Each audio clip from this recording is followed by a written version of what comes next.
Analyse du 20 mars. Bon, décidément, on a beaucoup de volatilité en ce moment sur le marché parce que hier, on a eu un beau momentum aussi à court terme jusqu'à l'ouverture de la session.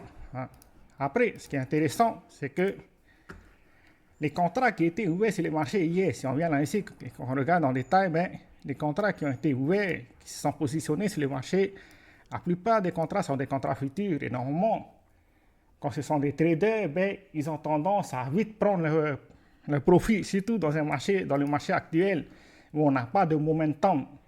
Donc, ça ne sert à rien de trader pour plus de 2-3 jours. Normalement, tu prends une position et tu coupes le plus tôt possible. Mais c'est ce qui s'est passé hier. Dès qu'on a cassé la structure et qu'on n'a pas pu confirmer le momentum aussi qu'on avait commencé, mais ceux qui étaient en trade, c'est-à-dire les contrats futurs, ont commencé à clôturer leur position à ce niveau-là. Ensuite, c'est flat. Mais ça nous indique que le mouvement qu'on a hier, c'est le mouvement qui a été entraîné par des contrats futurs.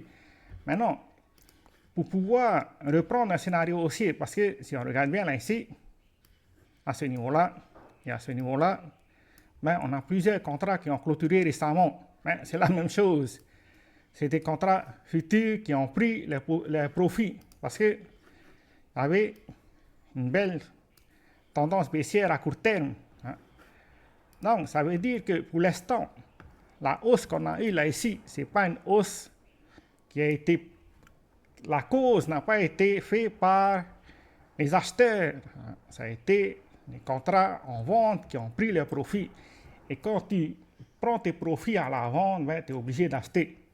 C'est pour ça qu'on a eu la hausse récemment. Donc, on n'a toujours pas de confirmation de retournement de tendance à court terme. C'est pour ça qu'il y a toujours des probabilités, probablement, de faire un dernier pullback avant de recommencer notre scénario baissier qu'on a actuellement et de venir attraper les liquidités qui se trouvent sous ce niveau-là, c'est-à-dire dans cette zone. À partir de là, soit on reprend un scénario C, ou bien soit on continue notre scénario baissier. Pour pouvoir reprendre une structure haussière dès ce niveau-là, le MSB il est à ce niveau-là. Donc, la plupart des contrats qui ont pris, c'est-à-dire ceux qui ont shorté le marché récemment, le stop loss doit se trouver au-dessus de la liquidité. Parce que ce qui arrête le prix à un endroit, ce sont les limit orders. C'est-à-dire qu'ils ont absorbé les marchés, les market orders, pour pouvoir se positionner. Et il y a des market orders qui sont entrés à ce niveau-là à la vente et qui ont entraîné une baisse qu'on a eu là ici. Mais pour reprendre un scénario haussier et pour pouvoir continuer un momentum haussier, il faut casser ce niveau-là. À partir seulement de ce moment-là, on peut avoir un short squeeze. Donc, pour reprendre un scénario haussier, il va falloir du temps pour que le marché reprenne un scénario haussier.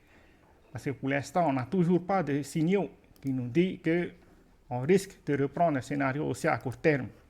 Voilà. Tant qu'on n'a pas de short squeeze, c'est-à-dire qu'on n'arrive pas à casser les stop loss de ceux qui se sont placés à la vente, ça sera compliqué d'avoir de la liquidité pour avoir l'énergie nécessaire et continuer un momentum aussi à court terme. C'est tout ce qu'on a pour aujourd'hui. Ciao, ciao.